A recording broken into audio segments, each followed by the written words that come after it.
welcome back to Significant Coaching. I'm Coach Matt Rogers. Today we've got a powerhouse guest, Coach Jonathan Scott, head volleyball coach at NCAA Division II, Point Loma Nazarene University. With over a decade at the helm, Coach Scott has transformed the Sea Lions into a formidable force in collegiate volleyball.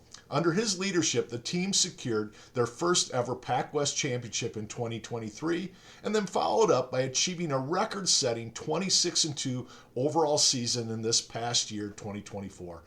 Beyond the court, Coach Scott is known for his commitment to fostering strong relationships with his players and emphasizing personal growth alongside athletic excellence. Join us as we delve into his coaching philosophy, the journey of building a championship team, and the lessons he's learned throughout his illustrious career. If you're an athlete, a coach, or just someone who loves the behind the scenes of elite sports, this one's for you. You can catch this episode on CoachMattRogers.com, plus all your favorite podcast platforms, Spotify, Apple Podcasts, Google, and Amazon Music. Let's get into it. Here's my conversation with Coach Jonathan Scott.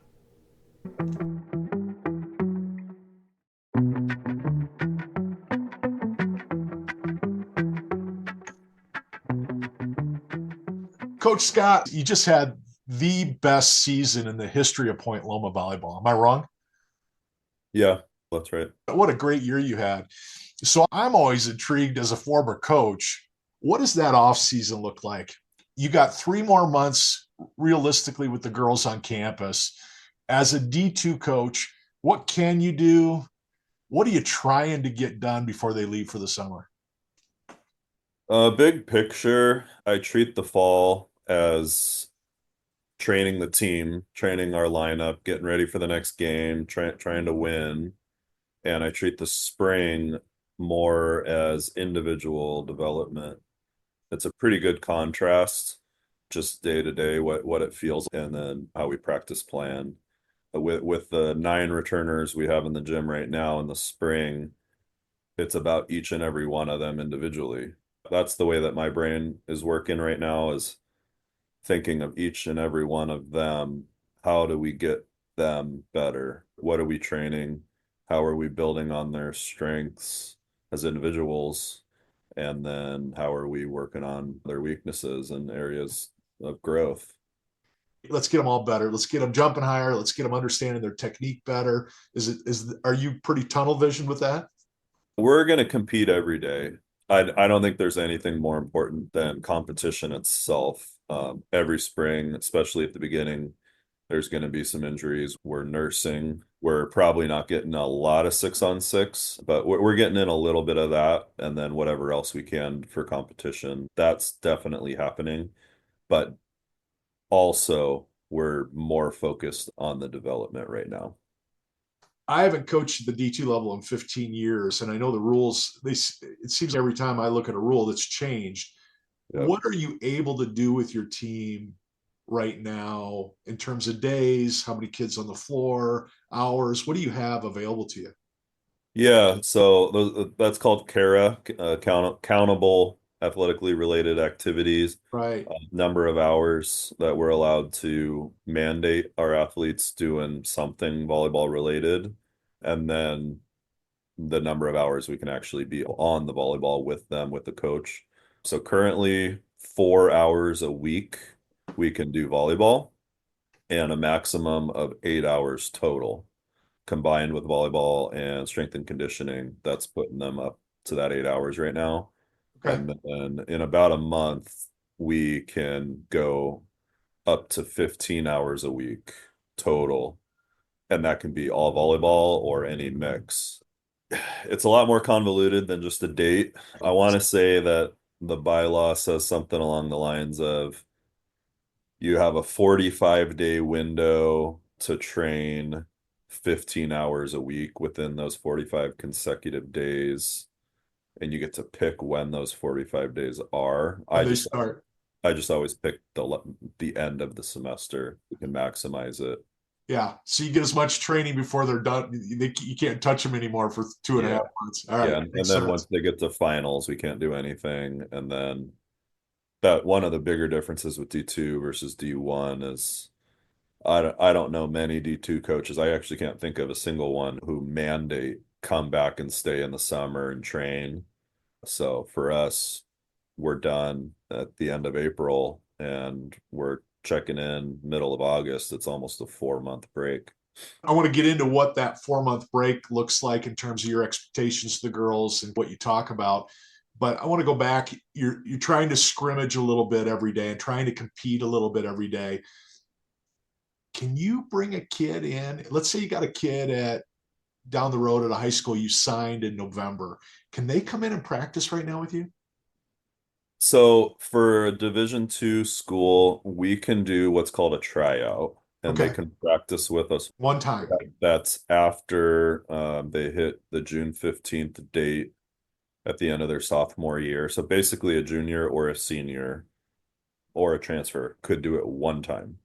You can't do it more than that, and there are some stipulations around it, but basically, you can do it once. Anyone who we've already signed, we we don't do that really. I guess in theory we could if we haven't done a tryout, but it's been a long time since I've done that. If they live locally enough and you weren't in the gym or your staff wasn't in the gym and the girls just were putting up the net and playing, could they use that as like an unofficial visit to just come and play?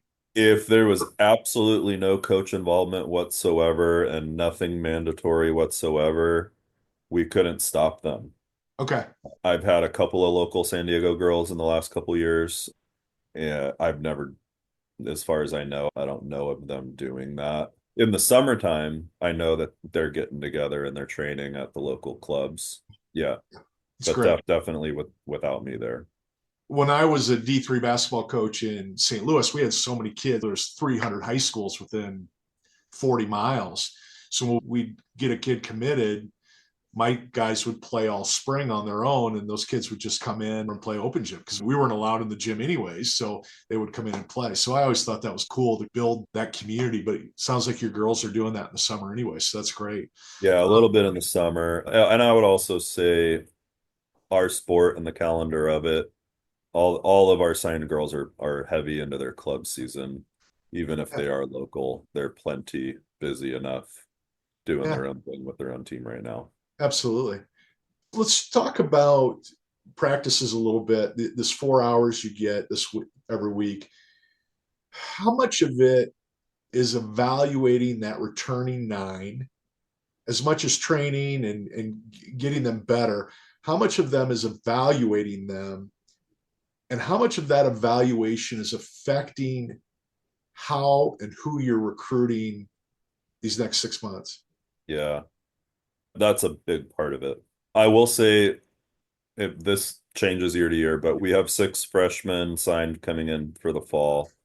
They've been committed for a while, so we know what that class is going to look like. We're not looking at any more seniors in high school, maybe a transfer, maybe one. So that's probably more my answer to that question, at Yeah, least as far as this offseason goes. Look, evaluating our returners and a couple of them who are returners and not were not starters this past year. Will they be ready? Will they be able to fill the shoes of somebody who graduated, and then comparing them to our incoming freshmen? Will they be ready? That's the evaluation I'm going through right now. I bet. And then that's got to be a challenge when you've had such a great year. You lost a couple of studs. Am I wrong? We lost a few starters, one in particular who was a two-time honorable mention All-American in the middle blocker position. Yeah. She scored points. She was that plus minus superstar that you hate to see walk out the door and graduate. Yeah. Are you that type of coach that goes, let's find a kid that come and replace her, or let's be smart about it? We may have different strengths next year. We might need two or three girls to fill what she gave us in the middle, and our strengths are going to Yeah. change as a team next year. I I try to just stick with what we got and Yeah. see what our strengths are and see if we do need to compensate somehow. Right. I try not to force necessarily what I want it to look like, and I believe we've got plenty of returning talent and Yeah. incoming talent where we can create something really special again. It very well might look very well might look pretty close, and it very well might be completely different. And I don't, that's more the evaluation. Right. Sir, I don't know which direction I think we should go yet. Yeah, it's you got a long way to worry about that. How much of that thought process starts with the relationship you have with your setter and making sure you and her are on the same page where the percentages go, where the balls go? Yeah, a lot. I spent a lot of time with my setters. I think that's an area we've done quite well in my years as head coach. That this past season, Soap, we call her Sophia Soap, was an All-American for the first time, and she was our third All-American setter that I've had as a head coach at Point Awesome. Loma. And I Yeah. think that's an area we've definitely focused on. And so her returning is real nice. I also have a freshman coming in who I believe is very good. So trying to make, we won't know that till the season is actually upon us if we're running a 5-1 or a 6-2. But back to your question, a lot of my thought process with practice design, with lineups, with do we take a do we take a transfer or not, is around how do we maximize. As a basketball coach, I had August through October to figure some of that out. I had my team on campus. They could work, I could talk, we could build relationships. Kids are getting there the first day and you're starting practice and you basically have a 2 week window to figure all that out. Where do the challenges pop up there? And what do you do to get over those challenges? Obviously, you've got a great setter. What do you try and do in that 2-3 week window to go, okay, maybe we can play a 5-2. Maybe we can do this and be better that way. A lot of it is you cross your fingers and hope they stay healthy Right. and see if you have some luck there. Sure. And there's no doubt about it. We had some luck there with health this past season. The year before, we had three starters during season go down with the ACL injury. Oh, Past season, and one of those was one of our setters. So going into this past year, we only had one healthy setter until that other one came back mid-year. And we were just closing our eyes and crossing our fingers, praying that she didn't go down because we would have been down and out. And she was able to run the 5-1 that whole time, and we didn't lose a match until November. So that's a big part of it. I'll also say that's one of the things I've always been jealous of with winter and spring coaches is you get that time to develop. And if somebody does show up hurt or if somebody does show up a little fat and out of shape, you can try to compensate, try to get them going. yeah. If that happens for a fall sport, good luck. Good luck. If you show up a little bit out of shape, you're more likely to get hurt, or you're just not going to be good enough. And if you show up a little bit injured, there goes your ideal lineup right away. And it's pretty tough. You're obviously doing something right. Your formula of how you recruit has been right on. You're bringing in the right kids, the right balance. Are you finding yourself? You've always had you always had good teams, but since COVID, you've really turned the corner in terms of what those teams are getting done and the relationships. How much of that do you owe to how you're recruiting, and has your recruiting changed in the last 3-4 years? I've thought about that a lot. I think part of it has been completely out of my hands in the sense that some schools at our level, the smaller institution level, have just not been financially well. Yeah. There have been some schools that have shut down completely, that have cut athletics, Yep. or just defunded. We haven't necessarily overfunded, but we've remained steady. And we, as an institution and as an athletic department, we've been healthy, Yeah. um, where a lot of schools haven't since COVID. So that's part of it, completely out of my hands. I can take no credit for some of that. As far as how I've recruited, we had three All-Americans this past season, and one was the PacWest Player of the Year. She was a first team All-American, the first team All-American we've had since being D2. She's a three-time All-American, and her name is Abby. She's one of those special talents where she's good, but she's also got that extremely deep edge of competition inside of her. And so a lot of it has been, we have that in the gym every day with her.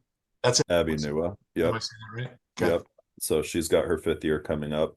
As far as getting somebody like that, I think philosophically my recruiting strategy, I have shifted it in the last few years to a little bit more near focused with what do we need now and what does it look like we're going to need next year.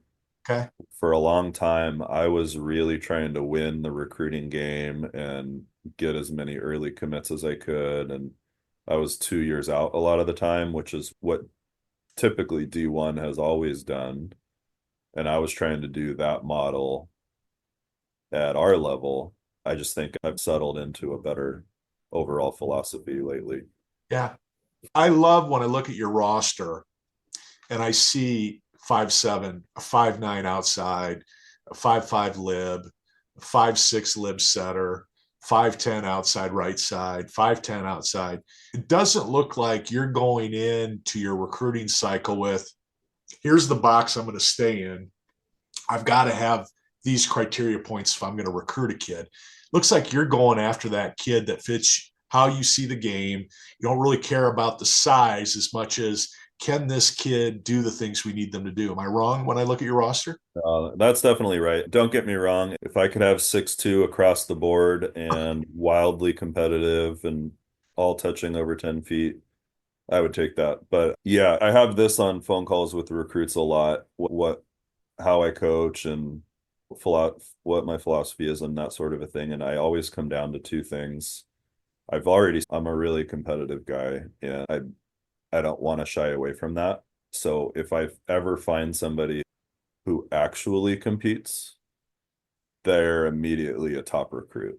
I think everybody thinks they're competitive, and I think most people aren't competitive. Right. Everybody wants to win. I don't think everybody's very competitive. So the ones who actually are, I don't care how big you are. That's an intangible that doesn't go away. But the other one is the relational. We have an unbelievable culture, and we've spent a lot of time cultivating relationships. And it's not just about the transaction of winning and losing and performing. It's about long-lasting relationship past graduation. So when I find that player, even if they aren't the most competitive, if I find that player who just fits in on the culture side, that's everything too.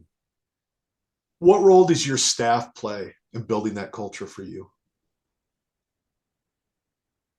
Good question. At our level, we don't have the most stable, or at least at Point Loma. Maybe other D2 schools have figured out. Some have financially how to keep assistant coaches for a long time. I've relied heavily on volunteers and on former players coming back as a grad or as a volunteer, or currently I have a former player who is my assistant coach. We have one paid position. Okay. Is that full time or part time? Yes, she is full time. That's new as of the last couple of years.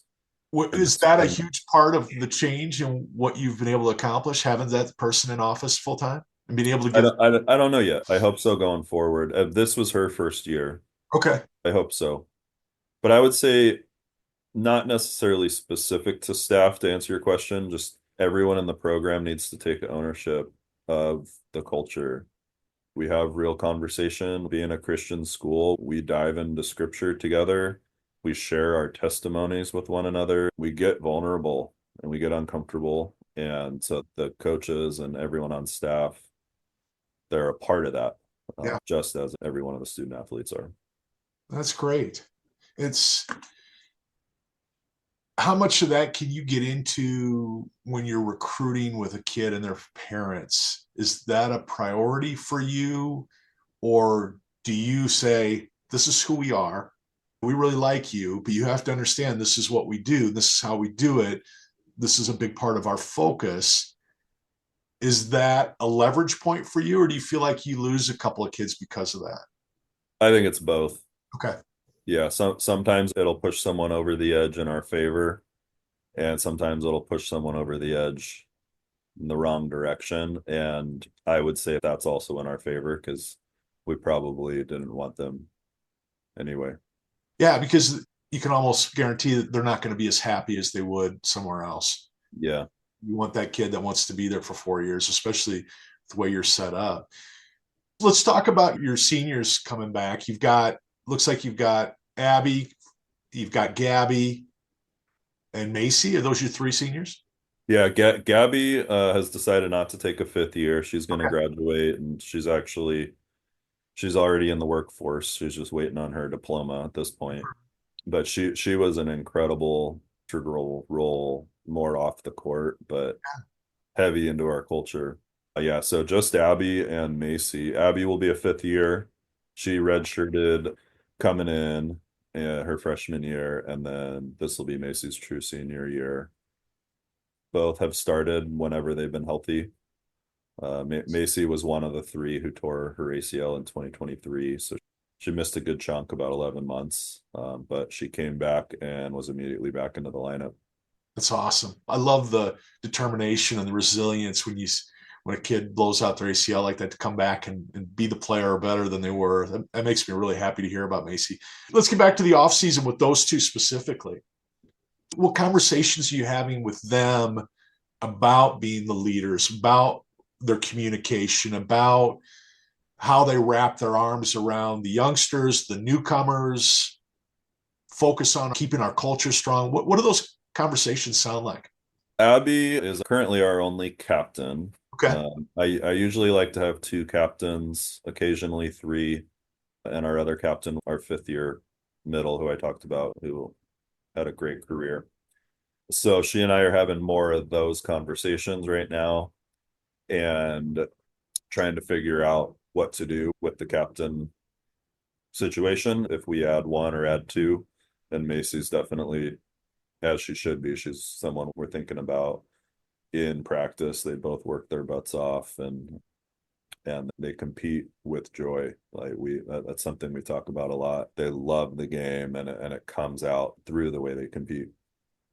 It just changes everything when your leaders play with joy and they're your hardest workers, the kids that everybody says, I want to be more like that.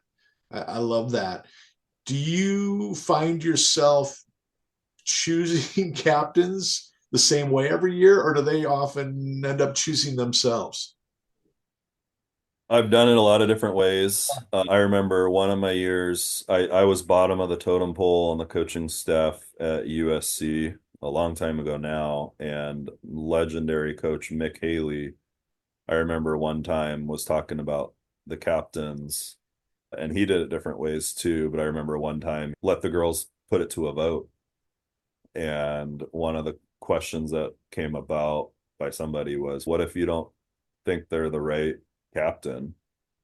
He was basically like, they got to deal with it. So I've done that. I've done the vote thing. I've Yeah. done the authoritarian. It's my way. I think this is the way it should be. And that was what I did with Abby, to be honest. She didn't want to be captain. I made her captain 2 years ago now.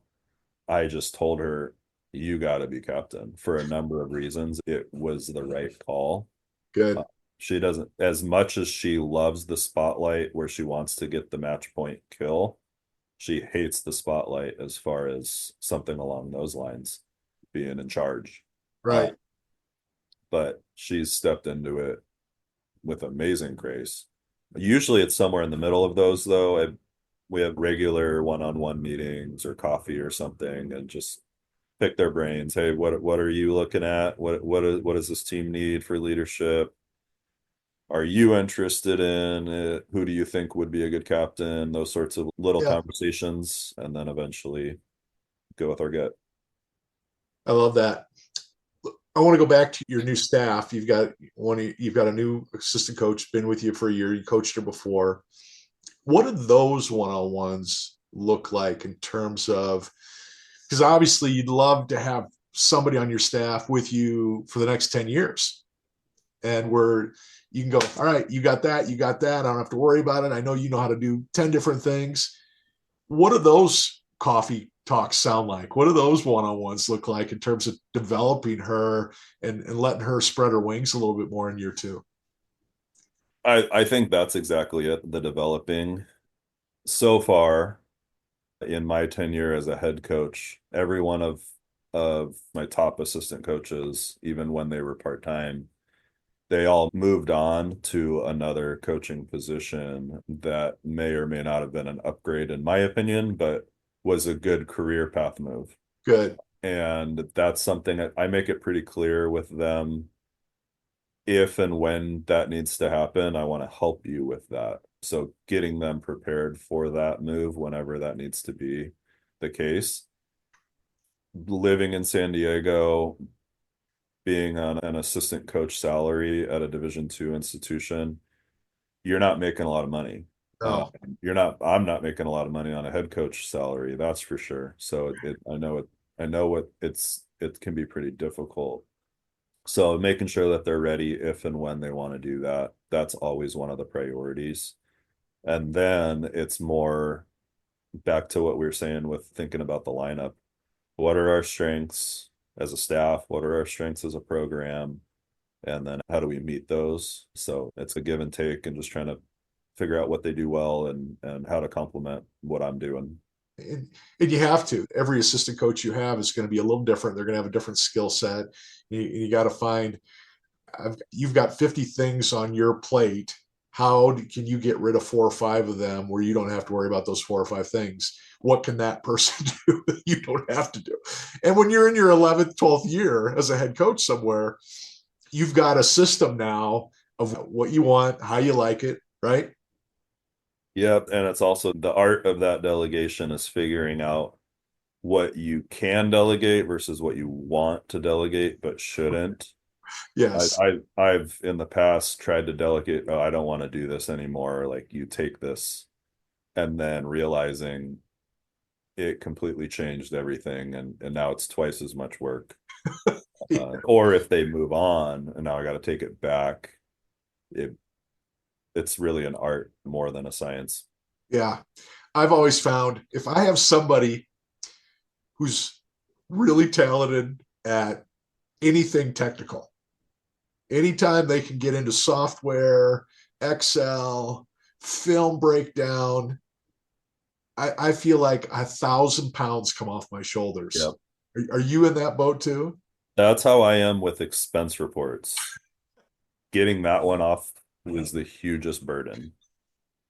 That's awesome. When you have somebody that can do that for you Yep. and you don't have to worry about it, it's fantastic. All right. I'm going to keep on this theme here. I see you're a father. I see you're married.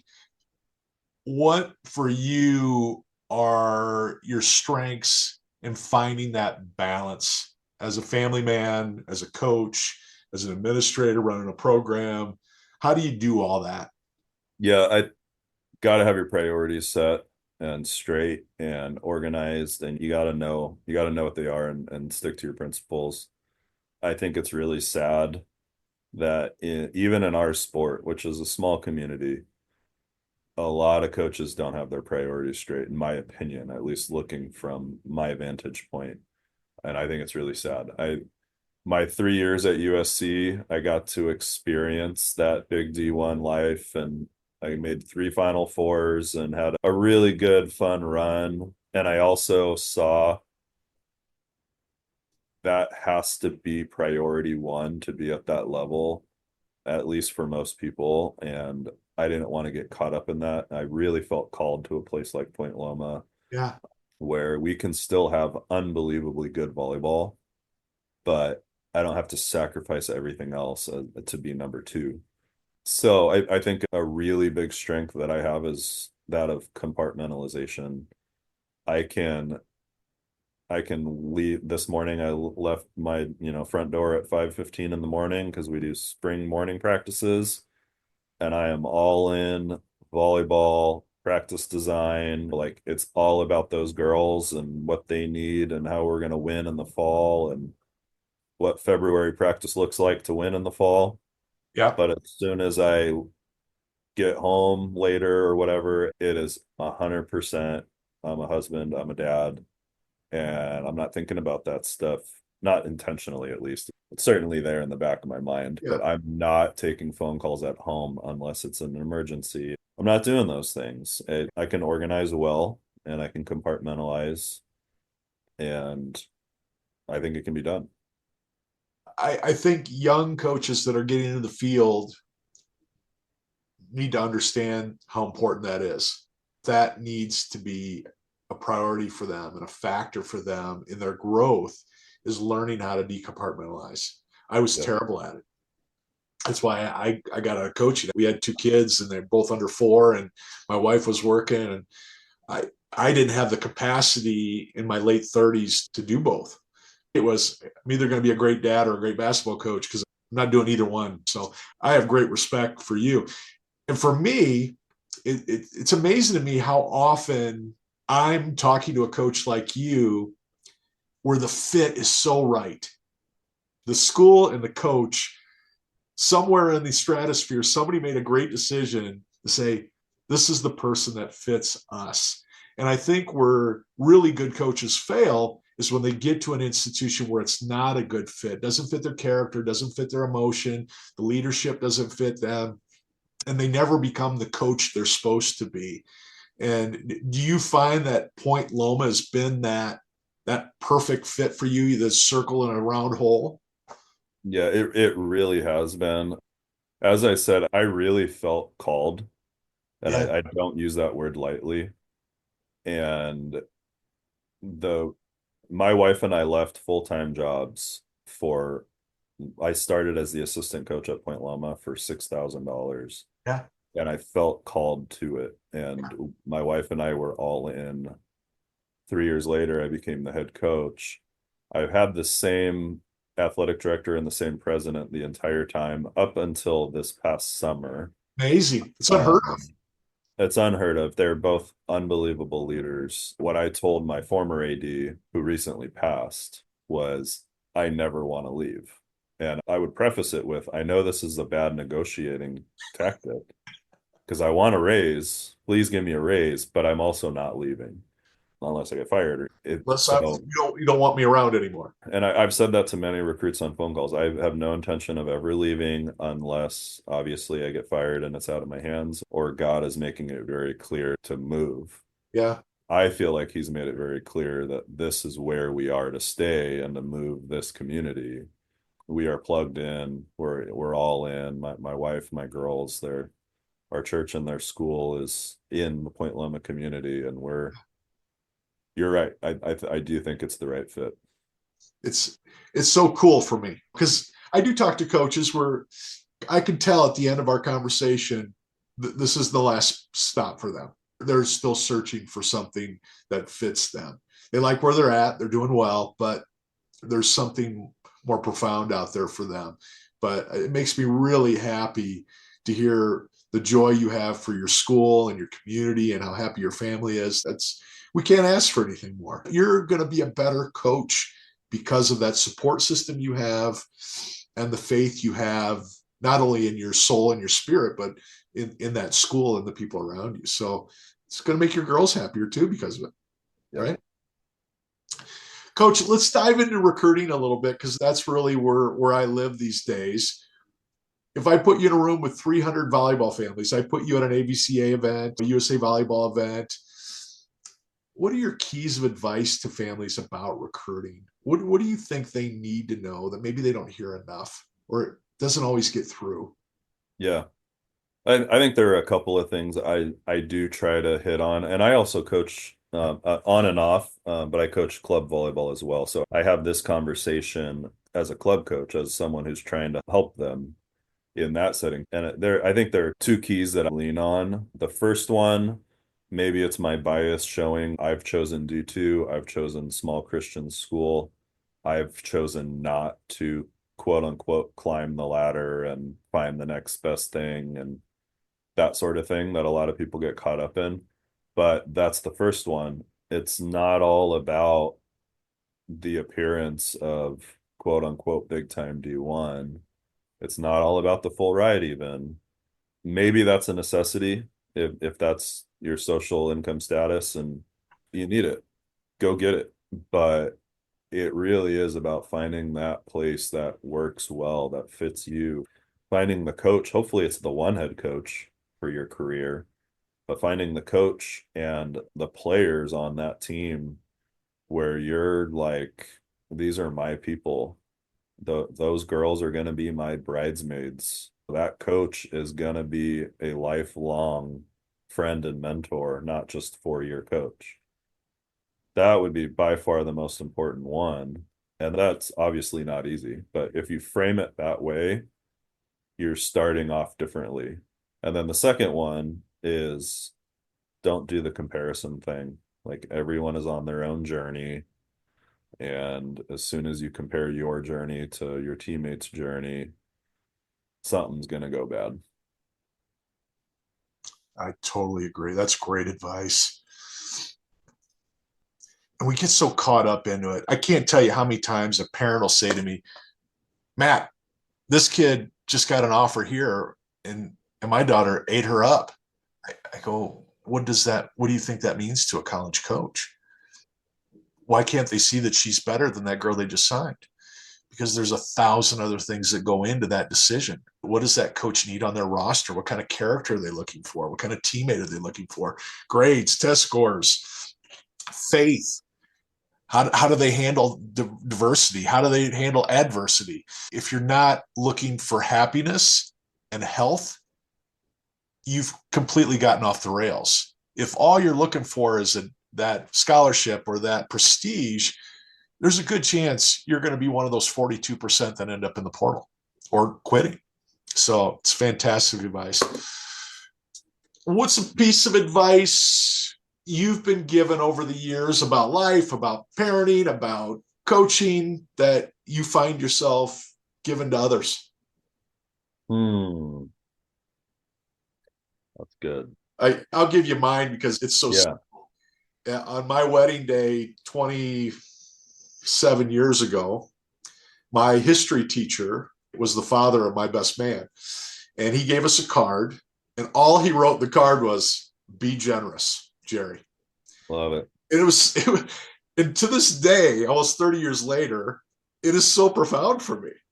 And I've grown those two words into, I could write a book on it now, what being generous really means to me. So that I always ask that question because it was so simple, but yet it changed how I approach my life. That triggers one. I've called back on this several times with the team. Maybe every couple of years I'll bring it back. And it really was similar to what you just said, like life-changing for me in a lot of ways. I had you said history teacher. Mine was an English teacher in high school. I had him freshman year. His name was Mr. Poe, freshman year of high school.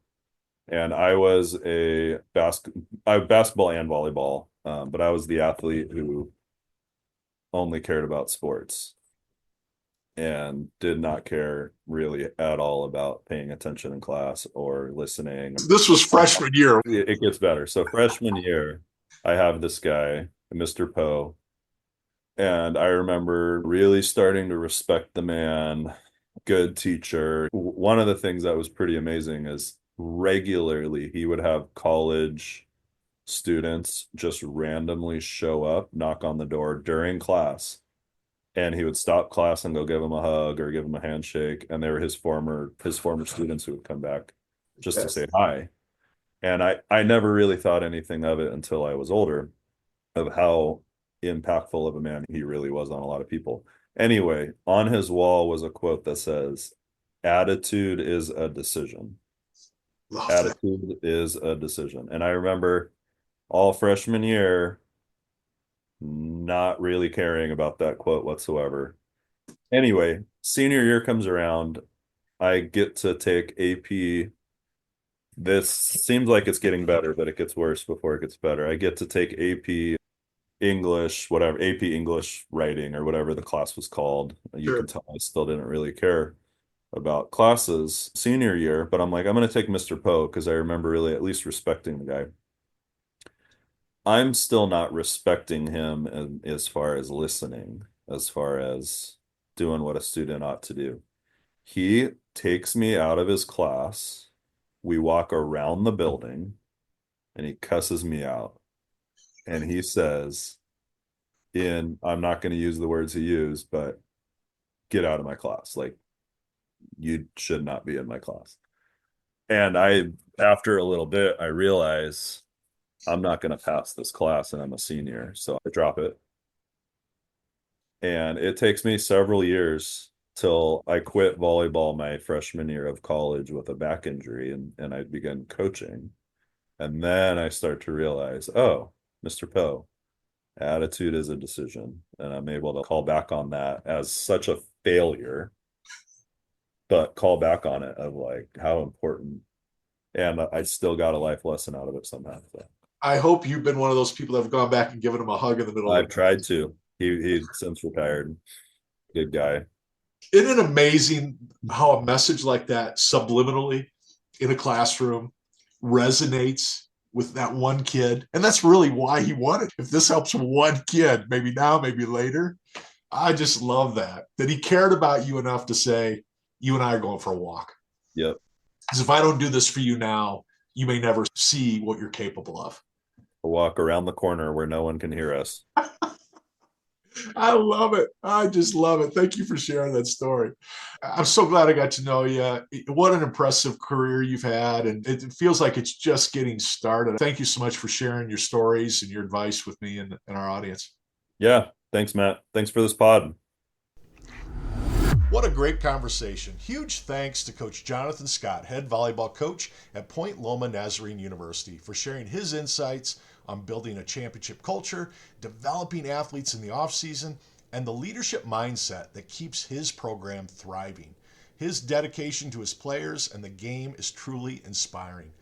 And to our listeners, thanks for tuning in to the Significant Coaching Podcast. If you enjoyed today's episode, be sure to subscribe, leave a rating, and share your thoughts. It helps us grow and bring you more valuable conversations. For families navigating the college athletics recruitment process, you can visit CoachMattRogers.com for expert resources and to schedule a personalized strategy session with me.